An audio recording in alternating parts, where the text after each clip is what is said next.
ఇచ్చినటువంటి సంక్షేమ పథకాలు పేద ప్రజలకి నేరుగా జేబులలోకి వెళ్ళినాయి. రైతు బీమా, రైతు బంధు, పెన్షన్, వాటర్ గిడ్డు,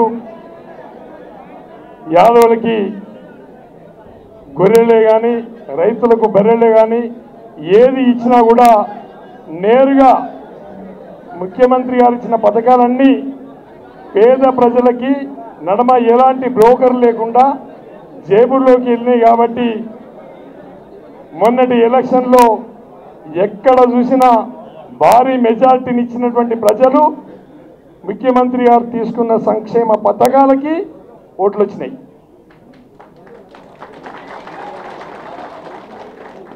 మరి ముఖ్యమంత్రి గారు మన గజ్వేల్ నియోజకవర్గంలో ఏదైతే కొండపోసమ్మ ప్రాజెక్టు, ఏదైతే మల్లన్న సాగర్ ప్రాజెక్టు మీ అందరికీ తెలుసు, ఇక్కడ ఉన్న పెద్దలందరికీ కూడా తెలుసు. నేను రైతుల కోసం విరివిగా పోరాటం చేసిన, లాఠీ దెబ్బలు తిన్నా, జైలుకు వెళ్ళినా, కేసులు పెట్టించుకున్నా. అయినా కూడా మల్లన్న సాగర్లో ఉన్నటువంటి రైతాంగం ముఖ్యమంత్రి గారికి ఓట్లేసారు. కొండపోసమ్మ ప్రాజెక్టులో ఉన్నటువంటి రైతాంగం ముఖ్యమంత్రి గారికి ఓట్లేసారు. అంటే ముఖ్యమంత్రి గారు తీసుకున్న నిర్ణయం కరెక్టు, నేను తీసుకున్న నిర్ణయం రాంగ్ అనిపించింది. కాబట్టి ఇవాళ ముఖ్యమంత్రి గారి నిర్ణయానికి కట్టుబడి ఇవాళ టీఆర్ఎస్ పార్టీలోకి రావడం జరిగింది. ఏది ఏమైనప్పటికీ మన గజ్వేల్ ప్రజలంతా కూడా అదృష్టవంతులు. ఎందుకంటే ముఖ్యమంత్రిగా మన నియోజకవర్గంలో చాలా డెవలప్మెంట్ చేసుకున్నాం, చాలా అభివృద్ధి జరిగింది.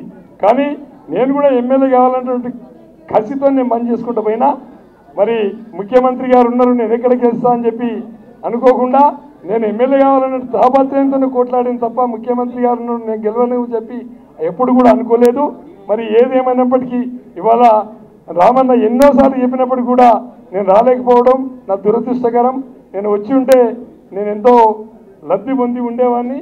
ఇవాళకైనా మరి రామన్న గారి ఆధ్వర్యంలో, ముఖ్యమంత్రి గారి ఆధ్వర్యంలో ఇవాళ టీఆర్ఎస్ పార్టీలో నన్ను ఆహ్వానించినందుకు తప్పకుండా పార్టీ ఎలాంటి పని ఒప్పజెప్పినా 6 నిమిషాలు కష్టపడి పార్టీకి మరి రామన్నకి అట్లా ముఖ్యమంత్రి గారికి మంచి పేరు ప్రతిష్టలు తేవడానికి కృషి చేస్తా అని చెప్పి సందర్భంగా తెలియజేసుకుంటూ నాకు ఇచ్చినటువంటి ఈ అవకాశానికి కృతజ్ఞతలు.